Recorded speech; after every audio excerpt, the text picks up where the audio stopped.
Hello friends, मैं अनिल फिर से आप सभी का स्वागत करता हूं अपने चैनल नेटवर्क का फंडा में। आज मैं इस वीडियो में आपको बताऊंगा कि ARP क्या होता है और RARP क्या होता है। ये दोनों ही टॉपिक बहुत ही इम्पोर्टेंट टॉपिक हैं नेटवर्क इंजीनियर के लिए या नेटवर्क में काम करने वाले किसी भी आदमी को कॉन्सेप्ट समझने के लिए ARP और RARP को जानना बहुत ज़रूरी है और ये बहुत ही इम्पोर्टेंट है। ARP address resolution protocol and RARP reverse address resolution protocol. अब ये ARP क्या है या RARP क्या है, ARP का यूज़ कहाँ पे है, RARP का यूज़ कहाँ पे है, वो पूरी चीज़ें हम लोग इस वीडियो में देखेंगे। तो ARP की ज़रूरत क्या है? हम लोग जानते हैं कि IP प्रोटोकॉल जो है वो होस्ट टू होस्ट डिलीवरी के लिए सबसे बड़ा प्रोटोकॉल है या सबसे इम्पोर्टेंट प्रोटोकॉल वही है, IP प्रोटोकॉल जो होस्ट टू होस्ट डिलीवरी कराता है। लेकिन होस्ट टू होस्ट डिलीवरी कराने के टाइम में होता क्या है कि उस प्रोटोकॉल के अंदर कुछ लैक्स हैं, कुछ कमियां हैं।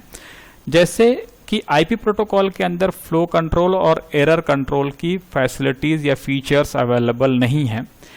तो IP पैकेट्स को वैसे भी हम लोगों को फ्रेम के अंदर इनकैप्सुलेट करना पड़ता है। इनकैप्सुलेट करने के लिए जब हम लोग फ्रेम के अंदर इनकैप्सुलेट करते हैं तो वहाँ पे फिजिकल एड्रेसेस की रिक्वायरमेंट होती है। तो और फिजिकल एड्रेसेस में कन्वर्ट करने के लिए बहुत सारे दूसरे प्रोटोकॉल्स की भी रिक्वायरमेंट होती है। उनमें से एक प्रोटोकॉल ARP है जो IP एड्रेसेस को के बदले में उस पर्टिकुलर डिवाइस का, उस पर्टिकुलर इंटरफेस का मैक एड्रेस प्रोवाइड कराता है। वो है ARP, इसको ARP बोलते हैं। तो फिजिकल और लॉजिकल दो तरह के एड्रेसेस होते हैं और ये दोनों ही आइडेंटिफायर होते हैं। किसी भी नेटवर्क के अंदर ये दोनों ही आइडेंटिफायर का होना ज़रूरी है, क्योंकि होता क्या है कि जब हम लोग किसी नेटवर्क के अंदर काम करते हैं तो वहाँ पे एक जो फिजिकल नेटवर्क है उसका जो नेटवर्क लेयर है, नेटवर्क लेयर के अंदर IP पैकेट भी हो सकते हैं, IPX पैकेट भी हो सकते हैं या मल्टीकास्टिंग पैकेट्स भी हो सकते हैं। और जबकि वो फिजिकल नेटवर्क सिर्फ हो सकता है एक ईथरनेट का फिजिकल नेटवर्क हो। तो फिजिकल नेटवर्क एक है और लॉजिकल नेटवर्क या नेटवर्क लेयर के अंदर बहुत सारे दूसरे प्रोटोकॉल हो सकते हैं। होने के IPX के पैकेट्स के अंदर दूसरी तरह की इनकैप्सुलेशन होती है, IP के अंदर दूसरे तरह की इनकैप्सुलेशन होती है और उसी तरीके से जो दूसरे प्रोटोकॉल से मल्टीकास्टिंग की इनकैप्सुलेशन दूसरी तरीके से हो सकती है। दूसरे शब्दों में अगर देखेंगे तो ये कह सकते हैं कि IP नेटवर्क जो है जहाँ पे IP पैकेट एक ही हो सकता है, लेकिन जो फिजिकल नेटवर्क है वो ईथरनेट का हो सकता है या एप्पल टॉक का हो सकता है या लोकल टॉक का हो सकता है। एप्पल टॉक के अंदर क्या होता है कि एप्पल टॉक के अंदर जब मशीन रीबूट होती है या रीस्टार्ट होती है उसका मैक एड्रेसेस चेंज हो जाता है। तो वहाँ पे जब भी पैकेट की डिलीवरी होती है वो IP एड्रेस जब तक अगर नहीं होगा तब तक पैकेट डिलीवर नहीं हो पाएगा। इसलिए जब भी कोई पैकेट कहीं भी डिलीवर होना है वो डिलीवरी आइदर लोकल हो या एंड टू एंड हो या इनडायरेक्ट डिलीवरी हो, उन दोनों ही केसेस के अंदर दोनों ही एड्रेसेस की रिक्वायरमेंट होती है। मीन्स फिजिकल और लॉजिकल दोनों एड्रेसेस की रिक्वायरमेंट होती है। तो इन एड्रेसेस के लिए ज़रूरी क्या है कि हर लॉजिकल एड्रेस के अगेंस्ट में एक फिजिकल एड्रेस की मैपिंग हो और वाइस वर्सा हो, हर फिजिकल एड्रेस के अगेंस्ट में लॉजिकल एड्रेस की मैपिंग हो। तो ये मैपिंग कैसे क्यों की जाती है, इसका आंसर हम लोगों को मिल गया कि दोनों ही तरह के एड्रेसेस की रिक्वायरमेंट है, इसलिए फिजिकल एड्रेसेस की मैपिंग लॉजिकल एड्रेसेस के साथ और लॉजिकल एड्रेसेस की मैपिंग फिजिकल एड्रेसेस के साथ की जाती है। ये मैपिंग करने के दो तरीके हैं, एक होता है स्टैटिक मैपिंग और दूसरा कहलाता है डायनेमिक मैपिंग। स्टैटिक मैपिंग क्या है कि नेटवर्क के अंदर जो भी मशीन्स हैं उन सभी मशीन्स में हर लॉजिकल एड्रेस के अगेंस्ट में एक फिजिकल एड्रेस का टेबल क्रिएट किया जाता है, उसको कहते हैं स्टैटिक मैपिंग। मतलब क्या है कि नेटवर्क के अंदर जितने भी मशीन्स हैं सभी के अंदर स्टैटिक मैपिंग होगी, जिसके अंदर हर लॉजिकल एड्रेस के अगेंस्ट में एक फिजिकल एड्रेस होगा।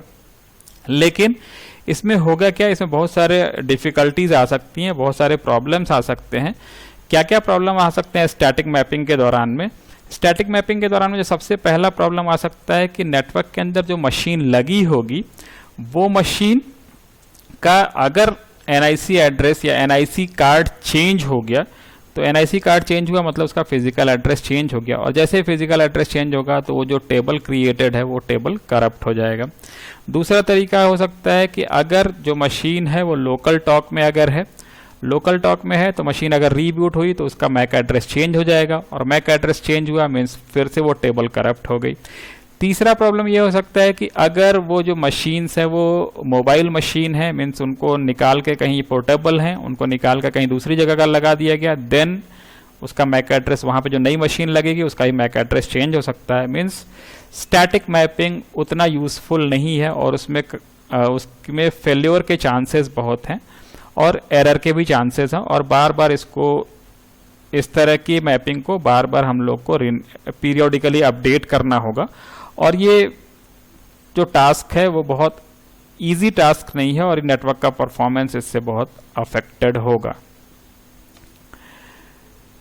ये सब प्रॉब्लम के बाद जो इसका सोल्यूशन खोजा गया, सोल्यूशन ये था कि स्टैटिक मैपिंग की जगह पे एक प्रोटोकॉल अप्लाई किया जाए, जो प्रोटोकॉल कहलाता है एड्रेस रेजोल्यूशन प्रोटोकॉल। ये डायनेमिक मैपिंग है, और ये डायनेमिक मैपिंग का मतलब क्या है कि ये आईपी एड्रेस से physical address means MAC address को ऑटोमेटिकली रिकवर करेगा एक प्रोटोकॉल के थ्रू। मतलब ये डायनेमिक मैपिंग होगा। डायनेमिक मैपिंग का मतलब ये हुआ कि जो आईपी एड्रेस के अगेंस्ट में मैक एड्रेस की रिक्वायरमेंट हमको हो रही है, वो आईपी एड्रेस के अगेंस्ट में जो मैक एड्रेस रिक्वायर्ड होगा वो एक प्रोटोकॉल उस फंक्शन को परफॉर्म करके ऑटोमेटिकली मशीन को प्रोवाइड कर देगा। तो एआरपी प्रोटोकॉल क्या है? एआरपी प्रोटोकॉल एक प्रोटोकॉल है जो लॉजिकल एड्रेस मीन्स अगर आईपी वर्जन 4 के में बात करें तो आईपी एड्रेस के बदले में उस मशीन का मैक एड्रेस अवेलेबल कराता है। पैकेट की डिलीवरी के लिए लॉजिकल और फिजिकल दोनों ही एड्रेसेस की रिक्वायरमेंट होती है। तो चलिए देखते हैं कि एक ऑपरेशन की आर्प ऑपरेशन होते कैसे हैं, कैसे रिक्वायरमेंट होगी एक लॉजिकल एड्रेस के बदले में फिजिकल एड्रेस की, और किस तरीके से ये आर्प उस फंक्शन को परफॉर्म करता है। तो यहाँ पे हमने एक नेटवर्क बनाया है। उस नेटवर्क के अंदर एक सिंपल सा एक लोकल एरिया नेटवर्क है ये, जिसके अंदर एक स्विच है और इस स्विच से ये 4 कंप्यूटर्स कनेक्टेड है। इन सभी कंप्यूटर्स के आईपी एड्रेसेस यहाँ पे लिखे हुए हैं। अब इसमें हम लोग एक एग्जांपल ये लेकर चलते हैं कि ये जो मशीन है 117.239.116.1 ये एक कम्युनिकेशन करना चाहती है 117.239.116.4 को। होता क्या है कि जब हम लोग कोई पैकेट रेडी करते हैं, कोई डेटा सेंड करना चाहते हैं, तो सेंड करने टाइम में सिर्फ हम लोग उसके अंदर आईपी एड्रेस डालते हैं, मैक एड्रेस हम लोग डाल नहीं सकते हैं। तो वो मैक एड्रेस जब भी हम लोगों ने, जो मेरी प्रीवियस वीडियोस है उसमें हमने बताया था कि जब भी डिलीवरी लोकल होती है तो मैक एड्रेस के थ्रू ही डिलीवरी होगी। मीन्स अगर ये जो मशीन 1 है जो जिसका आईपी एड्रेस 117.239.116.1 है, अगर ये पैकेट इसको डिलीवर करना चाहती है तो इस मशीन का मैक एड्रेस इस मशीन के पास होना चाहिए। इस मशीन के पास मैक एड्रेस हम लोग डाल नहीं सकते, एज ए मैनेजर हम लोग मैक एड्रेस इसका डाल नहीं सकते। और इसका मैक एड्रेस ये मशीन रिकवर कैसे करेगी, उसके लिए एक प्रोटोकॉल चलेगा एआरपी एड्रेस रेजोल्यूशन प्रोटोकॉल। तो उसमें होगा क्या कि ये मशीन सबसे पहले आर्प का रिक्वेस्ट मैसेज रन करेगी। यहाँ पे क्लियर कर दें कि जो एआरपी होते हैं, एआरपी में 2 तरह के ऑपरेशंस होते हैं, एक होता है रिक्वेस्ट और एक होता है रिप्लाई। तो सबसे पहले जिस मशीन को रिक्वायरमेंट है डेस्टिनेशन का या जो टारगेट का या डेस्टिनेशन का मैक एड्रेस पता करने के लिए सोर्स मशीन एक रिक्वेस्ट मैसेज जनरेट करेगी जो कहलाएगा एआरपी रिक्वेस्ट मैसेज। तो एआरपी रिक्वेस्ट मैसेज में होता क्या है? एआरपी रिक्वेस्ट मैसेज में ये मशीन जिसका एड्रेस .1 है, ये मशीन एक पैकेट सेंड करना चाहती है .4 को, तो ये एआरपी रिक्वेस्ट में looking for MAC of a node with IP address 117.239.116.4 इस मशीन का मैक एड्रेस पता करने के लिए यहाँ से एक एआरपी रिक्वेस्ट सेंड करेगी। ARP रिक्वेस्ट जब भी सेंड किए जाते हैं ये एड्रेसेस ऑलवेज ब्रॉडकास्ट होते हैं। यहाँ से जब ये मशीन ब्रॉडकास्ट करेगी तो ये ब्रॉडकास्ट मैसेज यहाँ से इस मशीन को भी जाएगा, इस मशीन को भी जाएगा और इस मशीन को भी जाएगा। मतलब क्या है कि यहाँ से जो ब्रॉडकास्ट मैसेज होगा वो तीनों मशीन्स को जाएगा एक्सेप्ट डिस्क, क्योंकि यहाँ से सोर्स है ये। तो ये तीनों मशीन के पास ये ARP रिक्वेस्ट मैसेज जाएगा और ये तीनों मशीन्स के पास जब ये ARP रिक्वेस्ट जाएगा ये किस तरह से जाएगा या इसका जो इनकैप्सुलेशन है वो कैसे है वो हम लोग आगे देखेंगे कि इसका इनकैप्सुलेशन कैसे होता है। ये मैसेज जब तीनों मशीन्स के पास जाएगी तो ये तीनों मशीन्स क्या क्या करेंगी। ये मशीन और ये मशीन के पास जब ये मैसेज जाएगा तो जब मैसेज जाता है तो उसका एक फॉर्मेट है, जो फॉर्मेट अभी हम आपको बताते हैं क्या फॉर्मेट है।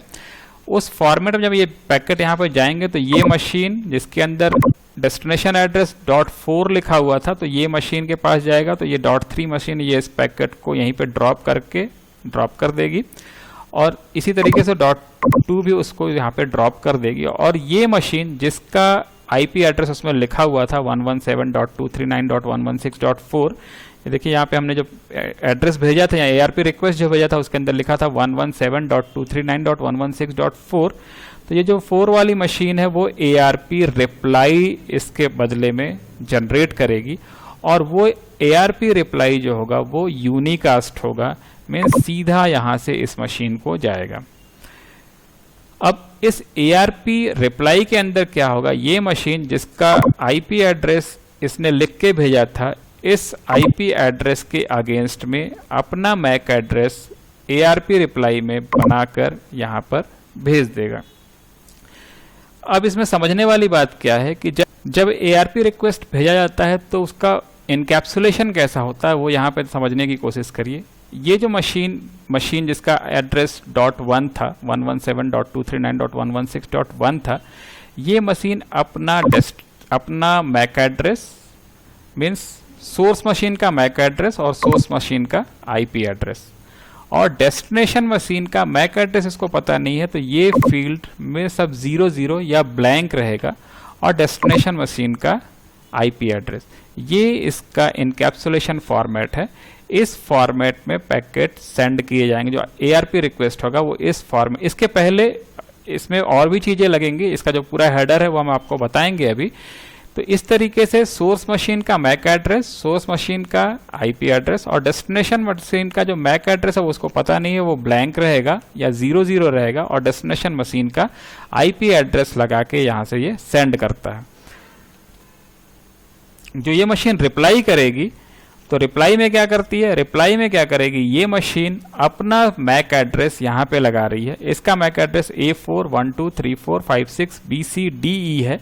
ये मशीन अपना MAC एड्रेस यहाँ पे लगाती है, अपना IP एड्रेस मीन्स अब ये मशीन सोर्स होगी क्योंकि ये रिप्लाई कर रही है तो इस मशीन का MAC address means source machine का MAC एड्रेस, सोर्स मशीन का IP एड्रेस या लॉजिकल एड्रेस, डेस्टिनेशन मशीन का MAC एड्रेस। यहाँ पे ध्यान देने वाली बात है कि यहाँ पे ये अब इसने MAC एड्रेस, इसको ये मिल गया MAC एड्रेस तो ये क्योंकि वहां से जो पैकेट आया था उस पैकेट के ऊपर इस मशीन को जो पैकेट मिला था उसके अंदर यहाँ का इस मशीन का MAC एड्रेस लिखा हुआ था, वो MAC एड्रेस वहाँ यहाँ पे कॉपी कर लेता है और दूसरे मशीन का इसको ये भी पता है कि इस मशीन का लॉजिकल एड्रेस क्या है क्योंकि इसको जो रिक्वेस्ट मिली थी उस रिक्वेस्ट के अंदर ये दोनों फील्ड पहले से लिखे हुए थे, उसको ये कॉपी करके यहाँ पे पेस्ट कर लेता है और इस तरीके से ये इनकैप्सुलेशन मैसेज होगा। इस तरीके से ये डेटा अरेंज होगा और यहाँ से रिक्वेस्ट मैसेज यूनिकास्ट होगा जो सीधा यहाँ से यहाँ जाएगा, वो ब्रॉडकास्ट कहीं भी नहीं होगा।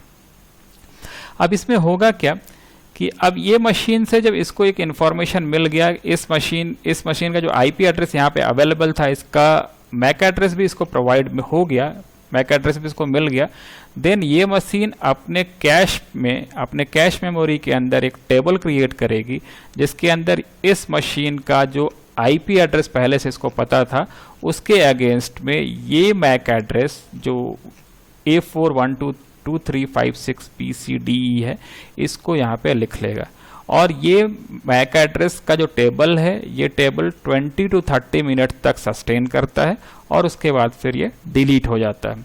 क्योंकि ये कैश मेमोरी में होता है इसलिए परमानेंट स्टोर नहीं होता है, ये कुछ देर के बाद डिलीट हो जाता है। मीन्स अगर, क्योंकि एक बार ये जो काम होता है, ये पैकेट को सेंड करने, जो ओरिजिनल डेटा है उस डेटा को सेंड करने से पहले ये कि आर्प प्रोटोकॉल चल के डेस्टिनेशन मशीन का मैक एड्रेस रिकवर किया जाता है, और एक बार डेस्टिनेशन मशीन का मैक एड्रेस रिकवर हो जाता है, देन जो पैकेट्स है, फ्रेम है, उसके अंदर बहुत सारे फ्रेम होंगे एक पैकेट के अंदर, वो बहुत सारे जो फ्रेम चलेंगे, उन सब फ्रेम को भेजने के लिए वो तब तक उस आर्प रिप्लाई को स्टोर करके रखे रहता है, और टेबल को, जो कैश में टेबल है, उस टेबल को तब तक स्टोर करके रखे रहता है जब तक पूरा डेटा सेंड नहीं कर देता है। और इस तरीके से आर्प ऑपरेशन काम करता है और इस तरीके से मैक एड्रेसेस रिकवर किए जाते हैं। अब हम लोग जानते हैं कि जो आईपी पैकेट्स हैं उनको फ्रेम में इनकैप्सुलेट करना ज़रूरी है। बगैर फ्रेम में इनकैप्सुलेट किए हुए आप डेटा को सेंड नहीं कर सकते हैं, क्योंकि लोकल डिलीवरी कराने के लिए आपको फ्रेम में कन्वर्ट करके ही डेटा को भेजना है, और लोकल डिलीवरी में फ्रेम का रोल बहुत ज़्यादा है। तो हम लोग जो ईथरनेट का फ्रेम है उसका ये इनकैप्सुलेशन है, ये ईथरनेट का फ्रेम हम लोग पहले से जानते हैं। तो इस ईथरनेट के फ्रेम में जब वो डेटा सेंड किए जाते हैं, आइदर वो ARP रिक्वेस्ट हो, मीन्स क्वेरी हो, या ARP रिप्लाई हो, दोनों ही केसेस में किस तरीके से डेटा कहाँ पे कैसे अरेंज होगा। तो सबसे पहले समझने की ज़रूरत यह है कि जो डेटा जो सेंड, जो हम लोग देख रहे थे, वो डेटा जो है वो यहाँ पे रहेगा। पूरा जो डेटा अभी हम लोग देख रहे थे वो डेटा इस फील्ड में रहेगा, और यहाँ पे क्या है, प्रीएम्बल और स्टार्ट फ्रेम डेलीमीटर। प्रीएम्बल जो 7 बाइट का होता है और स्टार्ट फ्रेम डेलीमीटर 1 बाइट का होता है, मीन्स ये टोटल फील्ड 8 बाइट का है। और इसकी डिटेल्स आप मेरे दूसरे वीडियो में देख सकते हैं, जहाँ पे हमने ईथरनेट के फ्रेम को डिटेल में बताया है। Destination address means destination address, destination MAC address की बात हो रही है। डेस्टिनेशन मैक एड्रेस मतलब जो मशीन .4 वाली मशीन थी जिसका मैक एड्रेस यहाँ पे लिखा हुआ रहेगा, और सोर्स एड्रेस यहाँ पे लिखा रहेगा। लेकिन इस केस में जब ARP रिक्वेस्ट हो रहा होगा तो डेस्टिनेशन एड्रेस क्या होगा, सबसे बड़ा क्वेश्चन है कि जब ARP रिक्वेस्ट हो रहा होगा तो डेस्टिनेशन एड्रेस क्या होगा। अभी हमने बताया कि जब ARP रिक्वेस्ट होता है तो वो मैसेज ब्रॉडकास्ट होता है, मीन्स जब भी ARP रिक्वेस्ट होगा तो इस फील्ड के अंदर ब्रॉडकास्ट एड्रेस लिखा रहेगा, और ब्रॉडकास्ट एड्रेस क्या होता है, FF मीन्स सभी ब्लॉक के अंदर जो मैक एड्रेसेस होते हैं वो 8 बिट के 6 ब्लॉक में होते हैं, और सभी बिट को जब आप 1 करेंगे तो उसका हेक्साडेसिमल क्या हो जाएगा, F6 time FF। Source address पे जो मशीन रिक्वेस्ट मैसेज भेज रही है उसका एड्रेस रहेगा। टाइप और लेंथ का क्या मतलब होता है, यहाँ पे बेसिकली जब हम लोग इसका डिस्कशन करते हैं आर्प के केसेस में, तो यहाँ पे ये टाइप को कंसीडर किया जाता है। और टाइप का मतलब क्या है कि जो लेयर 3 से पैकेट मिला है वो पैकेट कौन से प्रोटोकॉल में है वो चीज़ यहाँ पे लिखी जाती है, और यहाँ पे डेटा लिखा रहता है। जो आर्प रिक्वेस्ट या रिप्लाई पैकेट है वो यहाँ पे लिखा रहता है, और CRC जो एरर करेक्शन डिटेक्शन के लिए यूज होता है वो फील्ड यहाँ पे है। तो यहाँ पे वो डेटा जो रेडी हुआ था वो डेटा यहाँ पे लिखा हुआ है, और जो डेस्टिनेशन एड्रेस और सोर्स एड्रेस है उसको अगर आप ध्यान से देखें तो अगर ये रिक्वेस्ट मैसेज होगा, मीन्स जो मशीन आर्प एड्रेस रिकवर करना चाह रही है वो जब रिक्वेस्ट जनरेट करती है तो रिक्वेस्ट जनरेशन करने के टाइम में डेस्टिनेशन एड्रेस क्या होगा, इस तरीके से लिखा होगा, सभी बिट्स 1 होंगे, और सभी बिट्स जब 1 होंगे तो उनका हेक्साडेसिमल जब कन्वर्ट करेंगे तो इस तरीके से मिलेगा। और जो सोर्स एड्रेस होगा, जो मशीन रिक्वेस्ट कर रही है उसका मैक एड्रेस होगा। रिप्लाई के टाइम में क्या होगा, रिप्लाई के टाइम में प्रीवियस एग्जांपल में देखिए, रिप्लाई के टाइम में जो मशीन रिप्लाई कर रही है ये क्या हो जाएगा, ये डेस्टिनेशन एड्रेस हो जाएगा। अभी इसके लिए जहां से रिक्वेस्ट आया था वो डेस्टिनेशन एड्रेस होगा। रिप्लाई मैसेज के टाइम में क्या होगा, रिप्लाई मैसेज के टाइम में यहाँ पे डेस्टिनेशन एड्रेस कहाँ का लिखा रहेगा, जहां से रिक्वेस्ट आया था। रिक्वेस्ट कहाँ से आया था, यहाँ से आया था। देखिए सोर्स एड्रेस ये है, तो ये यहाँ पे अभी बन जाएगा डेस्टिनेशन एड्रेस। और सोर्स एड्रेस क्या होगा, जो मशीन रिप्लाई कर रही है, मीन्स .4 मशीन जो रिप्लाई कर रही थी वो यहाँ पे अपना मैक एड्रेस डाल के रिप्लाई मैसेज सेंड करती है। और इस तरीके से ये जो AR पैकेट्स हैं वो इस तरीके से इनकैप्सुलेट होके जाते हैं। R पैकेट का जो फॉर्मेट है, जो पूरा जो फॉर्मेट हेडर के साथ लगेगा वो इस तरीके का होता है। इस फील्ड को ध्यान से देखिए, ये 32 बिट का एक रो है जिसके अंदर हार्डवेयर टाइप ये जो दिखाई दे रहा है ये 16 बिट का फील्ड है और प्रोटोकॉल टाइप 16 बिट का फील्ड है। हार्डवेयर टाइप क्या इंडिकेट करता है? हार्ड है वो डिफाइन ये करता है कि जहाँ पे ARP रन हो रहा है वो किस तरह का नेटवर्क है, मीन्स वो ईथरनेट है या ATM है या कि हम लोग जानते हैं एप्पल टॉक का नेटवर्क है या किस तरीके का नेटवर्क है। उस तरीके का नेटवर्क अगर है तो वो हार्डवेयर टाइप है। और ईथरनेट के लिए इसकी जो वैल्यू होती है वो वैल्यू होती है 1। मतलब अगर हार्डवेयर टाइप यहाँ पे इस फील्ड के अंदर 1 लिखा हुआ, हेक्स में 1 लिखा हुआ है, तो मतलब क्या है कि जो पैकेट का जो हार्डवेयर जहाँ पे ARP रन हो रहा है वहाँ का नेटवर्क जो हार्डवेयर है वो ईथरनेट है।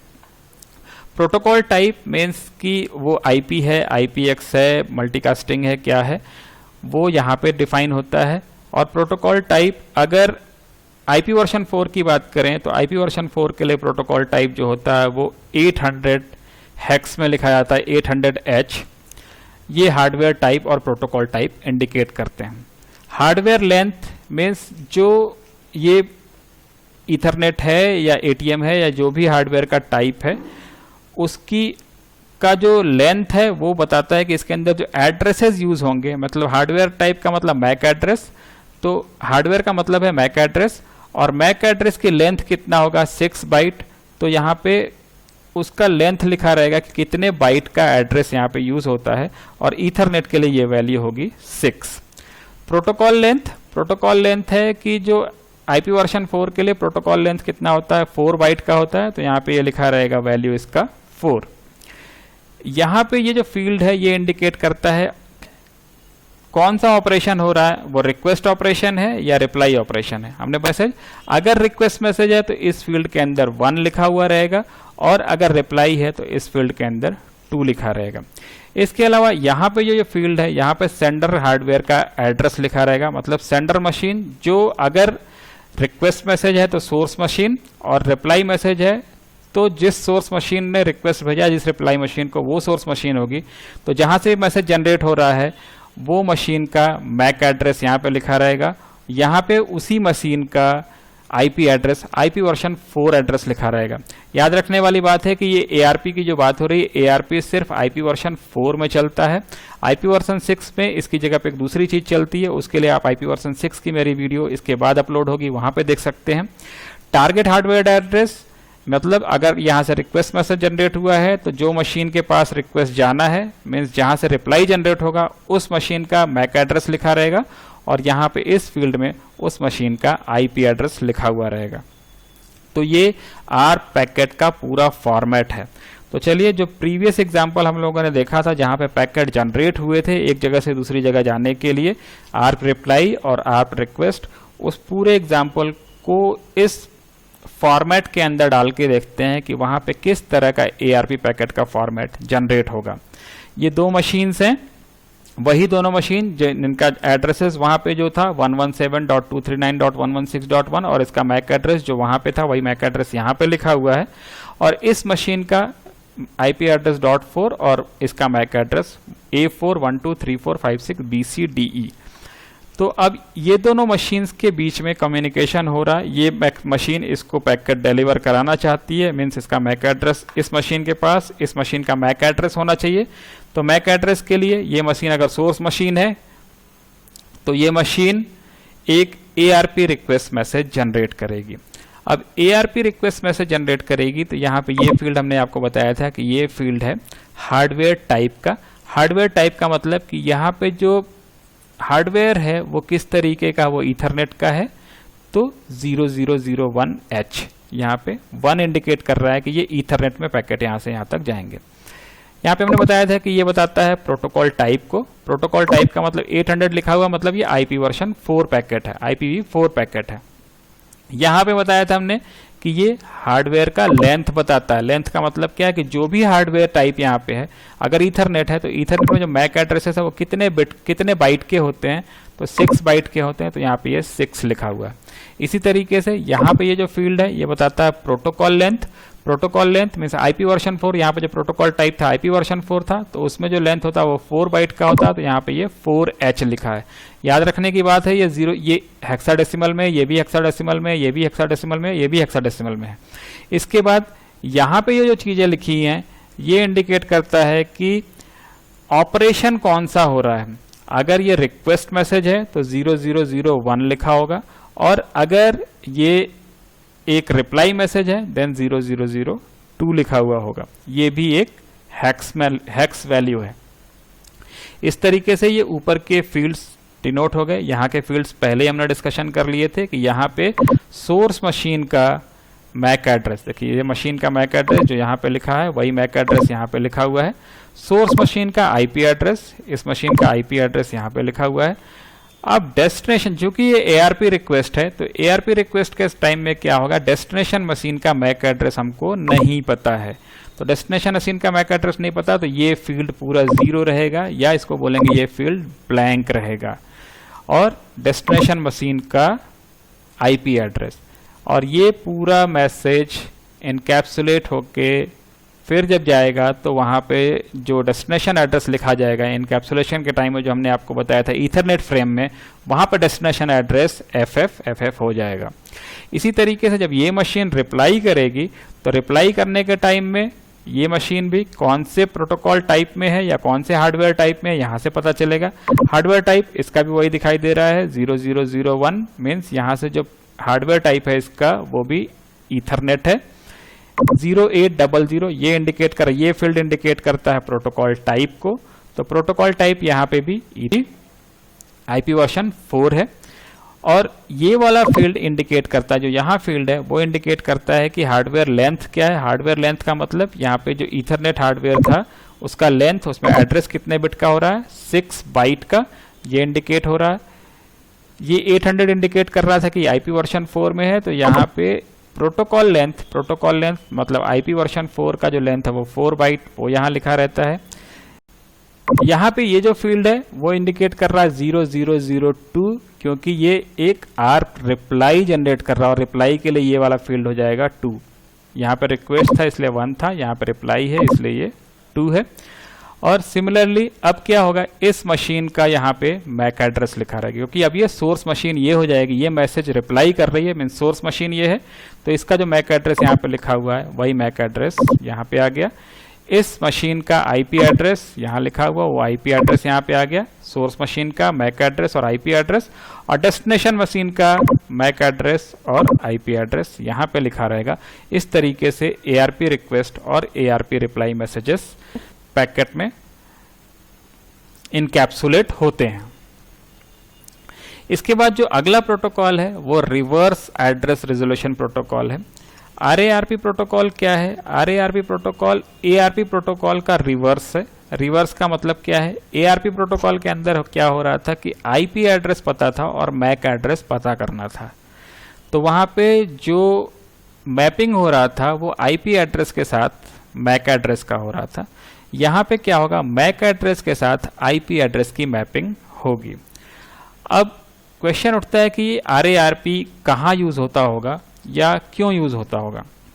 तो यहाँ पे हमने एक नेटवर्क दिखाया है, ये नेटवर्क के अंदर सभी मशीन का मैक एड्रेस लिखा हुआ है। इस मशीन का मैक एड्रेस है A1 01 02 03 04 05, इसी तरीके से A2 01, इसी तरीके 02 03 04 05, ऐसे ही सबका ये मैक एड्रेस लिखा हुआ है। अब कंसीडर ये करके चलना है कि ये जो मशीन्स हैं या इनमें से कोई एक मशीन, इस मशीन को मान लेते हैं, इस मशीन के पास डिस्क नहीं है, ये डिस्कलेस मशीन है। डिस्कलेस मशीन होने का मतलब क्या है कि जो इस मशीन का आईपी एड्रेस होगा वो आईपी एड्रेस इसका जो कॉन्फ़िगरेशन फाइल होगा वहीं पे स्टोर होगा, और वो कॉन्फ़िगरेशन फाइल डिस्क में होता है और डिस्क है नहीं, तो इसका आईपी एड्रेस इस मशीन को नहीं पता है। और क्योंकि ये मशीन बूट होगी तो रोम से होगी, क्योंकि इसका डिस्क नहीं है तो रोम से होगी, और रोम के अंदर सिर्फ मिनिमम इन्फॉर्मेशन रहती है जिससे मशीन बूट हो पाए। तो ये मशीन बूट हो गई, लेकिन इस मशीन को कहीं भी कोई मैसेज भेजने के लिए आईपी एड्रेस, अपना खुद का आईपी एड्रेस इसको पता होना चाहिए, और अगर अपना खुद का आईपी एड्रेस नहीं पता होगा देन ये किसी भी तरह का मैसेज कहीं भी सेंड नहीं कर पाएगी। तो उसके लिए ये क्या करता है कि इसके पास अपना मैक एड्रेस है, और अपना आईपी एड्रेस रिकवर करने के लिए ये एक प्रोटोकॉल रन करता है जिसको बोलते हैं RARP। This one RARP protocol ये रन करता है। ये RARP प्रोटोकॉल भी ब्रॉडकास्ट होता है।